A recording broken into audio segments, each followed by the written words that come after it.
নমস্কার। বাংলা সেরা গল্পে সবাইকে জানাই স্বাগত।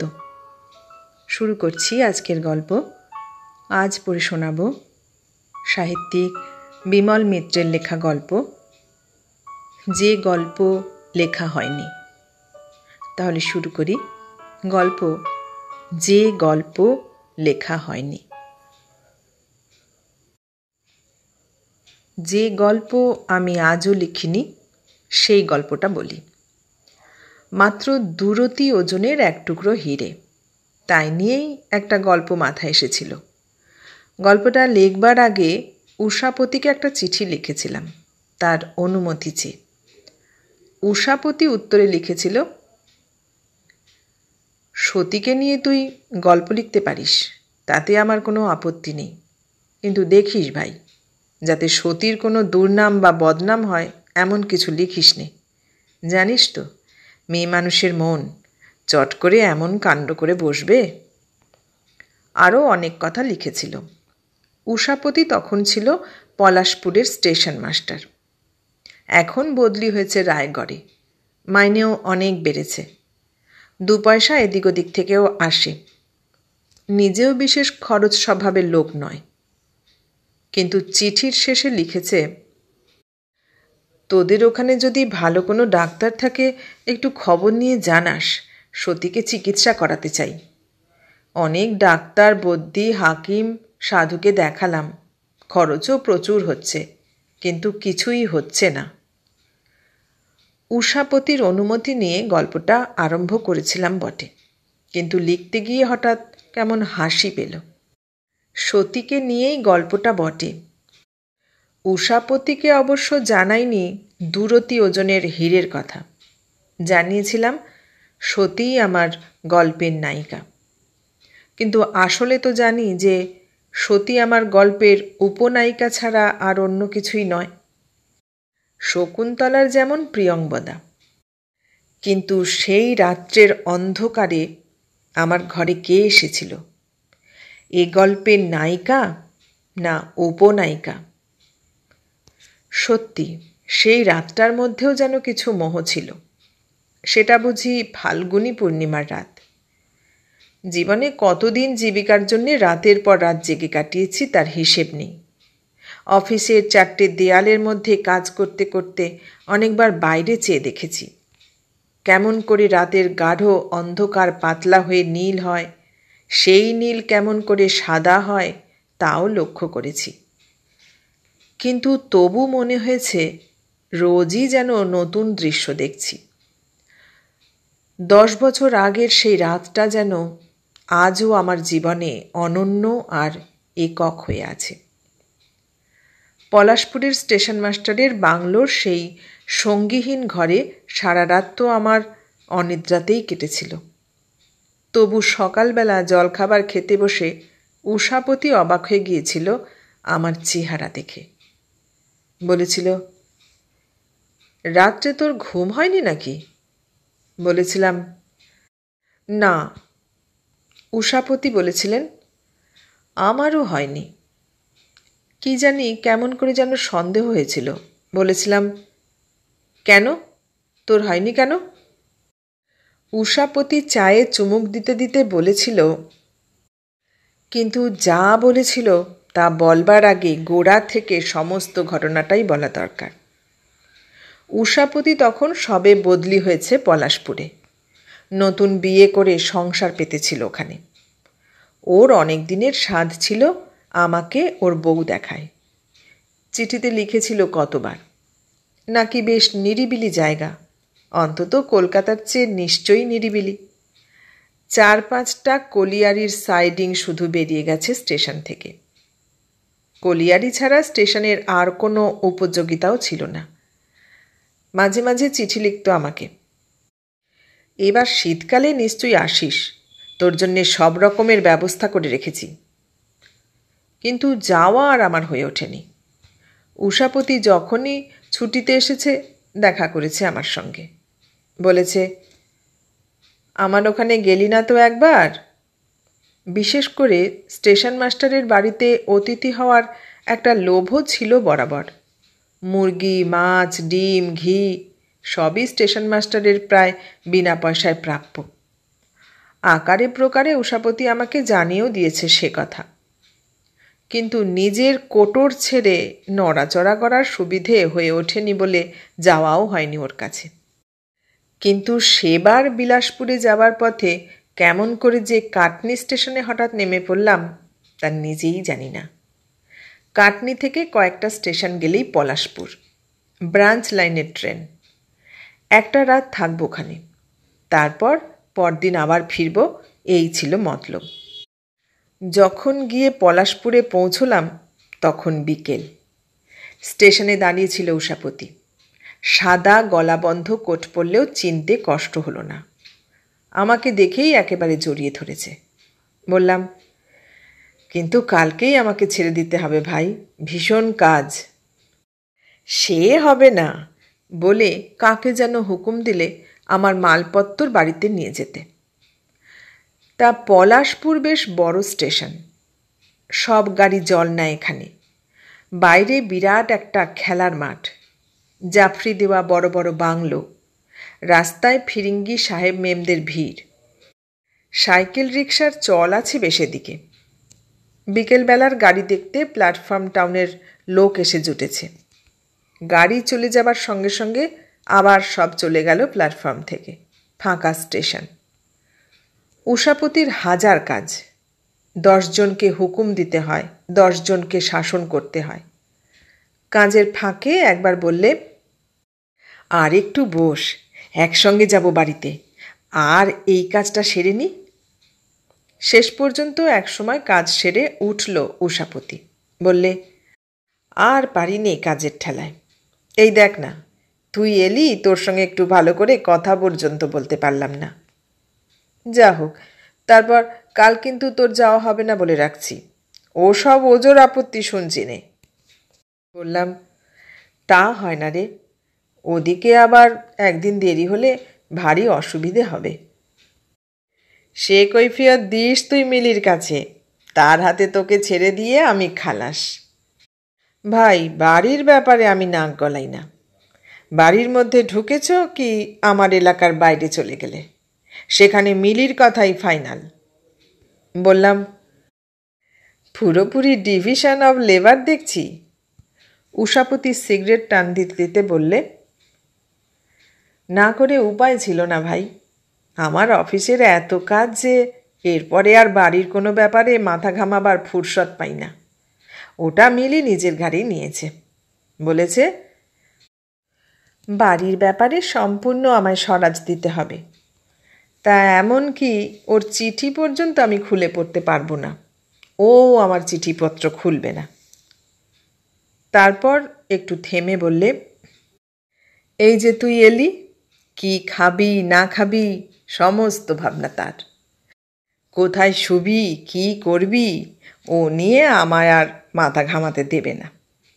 বললাম, এরকম স্ত্রী পাওয়া তো সৌভাগ্যের কথা রে। উষাপতি হাসল, বেশ যেন পরিতৃপ্তির হাসি। বললে, তা জানি নে, তবে যারা এসেছে বাড়িতে দেখেছে মিলিকে, তারা বলে আমার নাকি স্ত্রী ভাগ্য ভালো। তবে বিয়ে তো একটাই করেছি, তুলনামূলক বিচার করতে পারবো না ভাই। উষাপতি আবার বলতে লাগলো, আমি অবশ্য তোদের অনেক পরে বিয়ে করেছি, বলতে পারিস একটু বুড়ো বয়সে। মনে একটা ভয় ছিল বরাবর, এই বয়সে বিয়ে করে হয়তো আর একজনকে কষ্ট দেব। কিন্তু বলে কথাটার শেষ করল না উষাপতি। আত্মতৃপ্তির এক বাংময় হাসিতে আবার ভরে উঠল উষাপতির মুখ। সে হাসি গোপন করতে চেষ্টা করল না উষাপতি। বললাম, তাহলে বিয়ে করে খুব সুখী হয়েছিস বল? বিয়ে করব না বলে যেরকম পণ করেছিলি তুই। উষাপতি আবার হাসল। বললে, সুখী? তবে আমি মিলিকে বলেছিলাম বিয়ে পরীক্ষাটা দিয়ে দিতে, কারণ বরাবর ফার্স্ট ডিভিশনে পাশ করে এসেছে। শেষকালে আমাকে না দোষ দেয় যে তোমার জন্যে আমার ডিগ্রিটা পাওয়া হলো না। তা কি বলে জানিস? বললাম, কি বলেন? মিলি বলে, কিন্তু মিলি কি যে বলে তার বলা হলো না।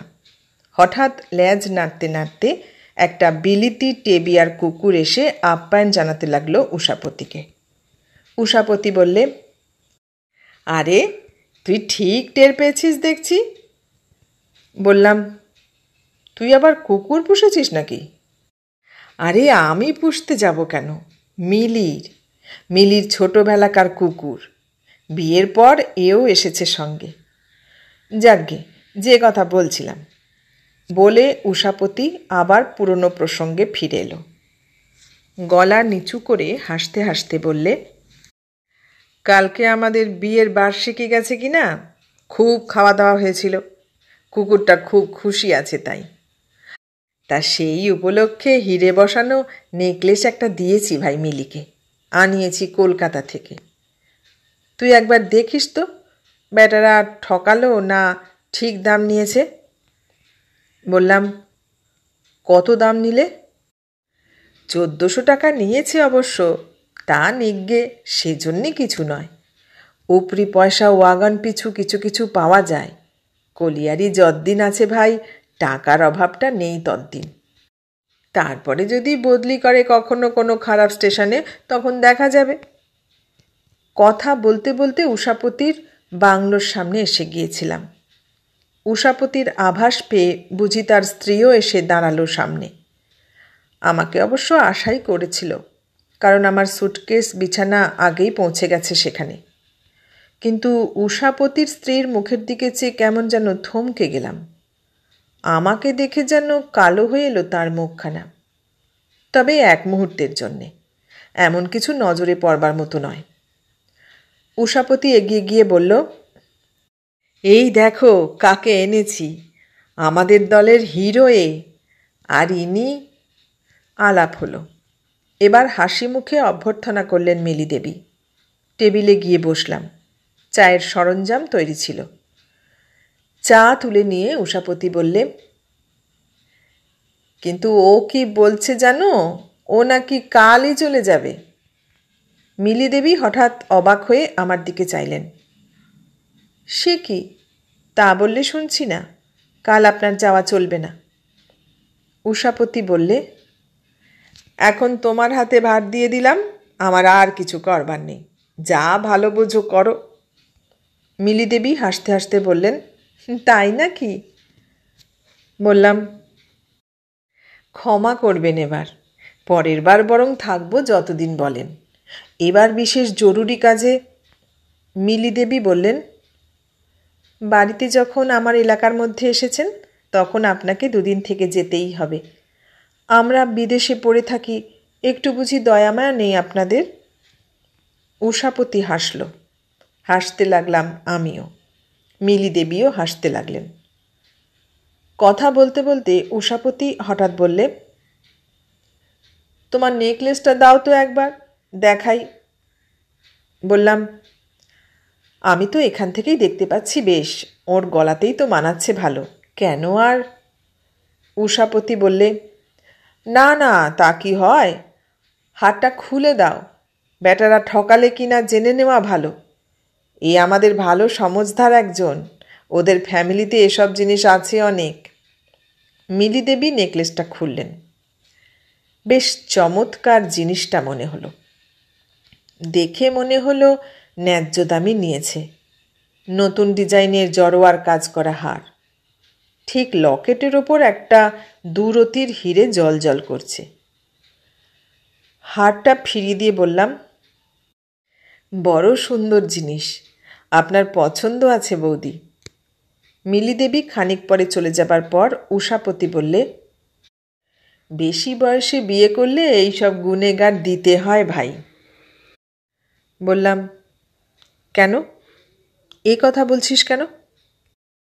উষাপতি সে প্রশ্নের উত্তর না দিয়ে কি একটা কাজে পাশের ঘরে চলে গেল। আমিও এদিক ওদিক চেয়ে দেখতে লাগলাম।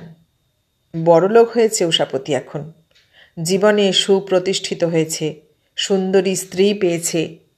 শুধু সুন্দরী স্ত্রী নয়, সুশিক্ষিতা বিদুষী বলা চলে। হয়তো উষাপতি নিজের ঐশ্বর্য দেখাতেই আমাকে এতবার আসতে নিমন্ত্রণ করেছিল। তবু খুশি হলাম দেখে যে তার জীবন সার্থক হয়েছে, বিয়ে করে সুখী হয়েছে সে। বাপমা মরা উষাপতি বড় গরিব ছিল আমাদের দলের মধ্যে। বরাবর ওর উচ্চাশা একদিন আমাদের সমান পর্যায়ে এসে দাঁড়াবে। এতদিন পরে তা সফল হয়েছে, দেখে আনন্দই হলো।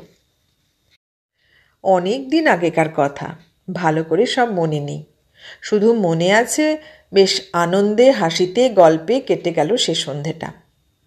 আরও মনে আছে বারবার মিলিদেবী কেবল বলেছেন, কাল আপনার যাওয়া হবে না তা বলে আর একটা দিন থাকতেই হবে। সেই দিন রাত্রেই ঘটনাটা ঘটল। ঠিক কত রাত্রে বলতে পারবো না। নতুন জায়গায় ঘুম আসছিল না। মনে হলো ভেজানো দরজাটা খুলে কে যেন ঘরে ঢুকল। নিস্তব্ধ রাত, শুধু মাঝে মাঝে রেলের ইঞ্জিনের ফোঁসফোঁসানি আর আক্রোশের গর্জন কানে আসে। বললাম, কে? ছায়ামূর্তি বললে, আমি। বিছানার উপর শটান উঠে বসেছি।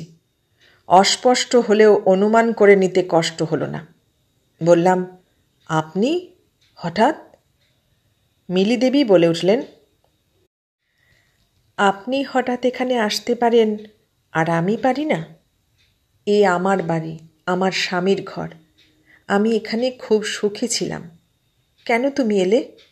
বলো, সত্যি কথা বলো, কে তোমাকে এখানে পাঠিয়েছে? হতচকিত নির্বাক বিস্ময়ে আমার কণ্ঠরোধ হয়ে এলো। বললাম, কি বলছেন আপনি?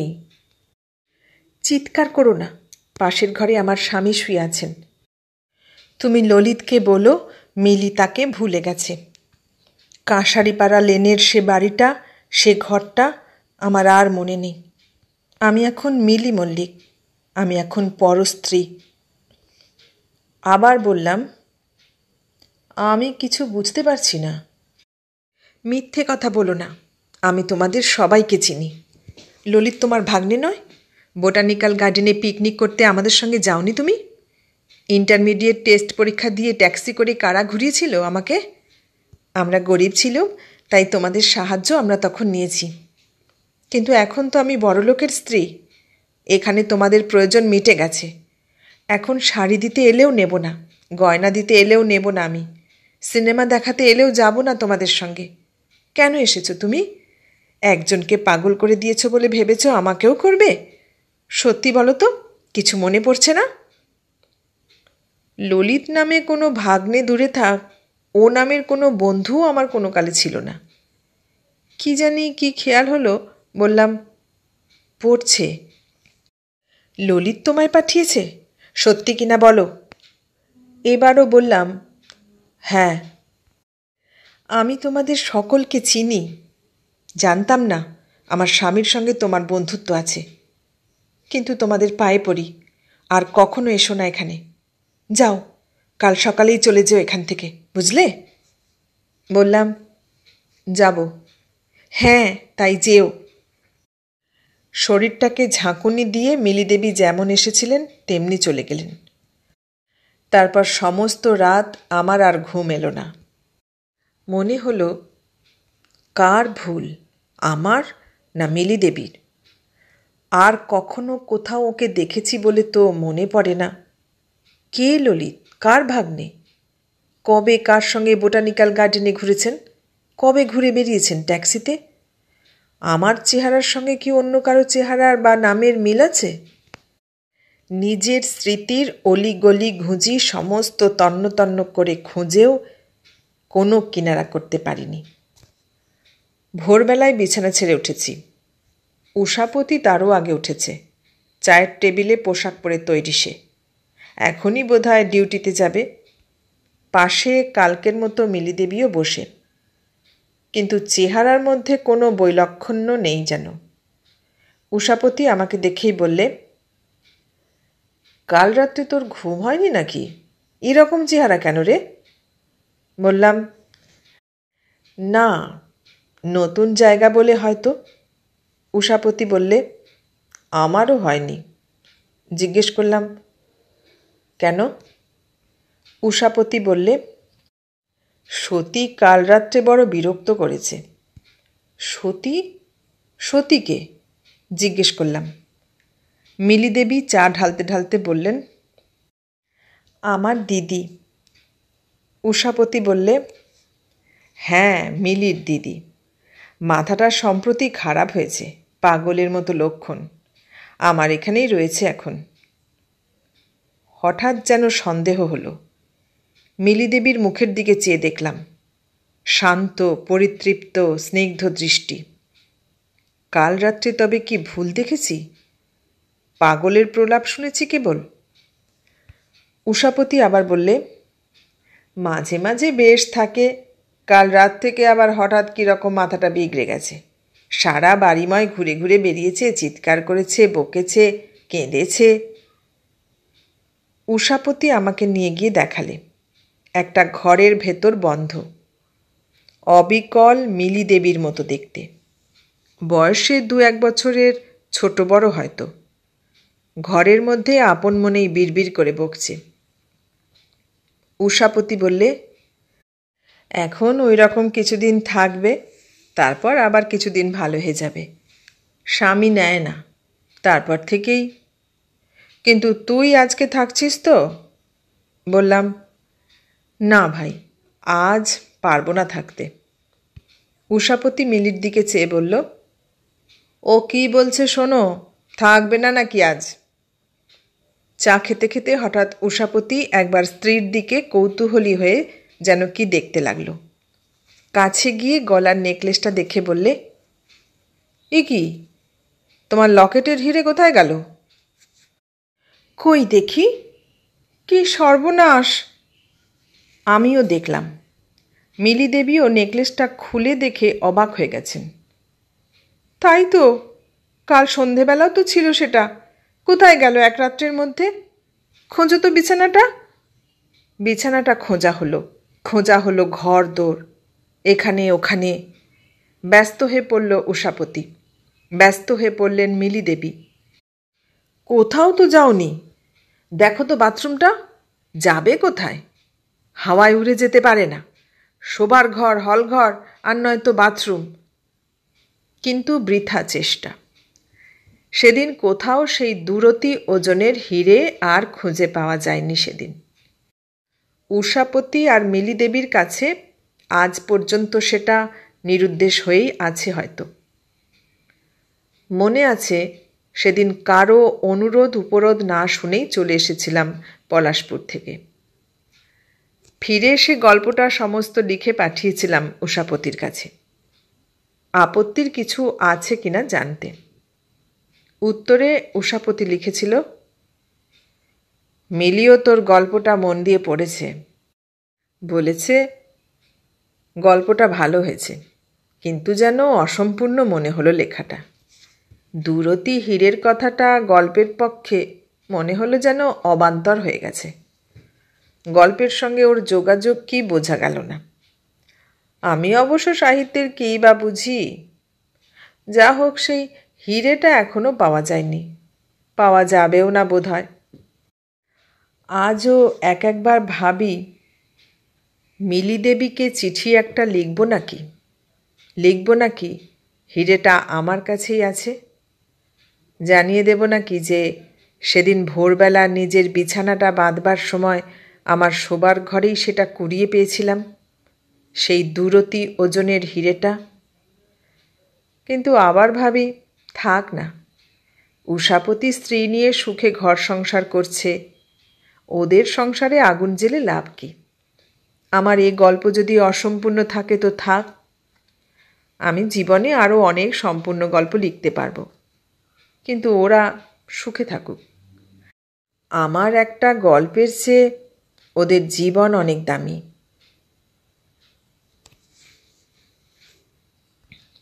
শুনলেন বিমল মিত্রের লেখা গল্প, যে গল্প লেখা হয়নি। কেমন লাগলো গল্পটা? ভালো লাগলে লাইক, কমেন্ট, শেয়ার করবেন, আর নতুন বন্ধু হলে সাবস্ক্রাইব করার অনুরোধ রইল। সবাইকে অনেক ধন্যবাদ জানিয়ে আজ এখানেই শেষ করলাম।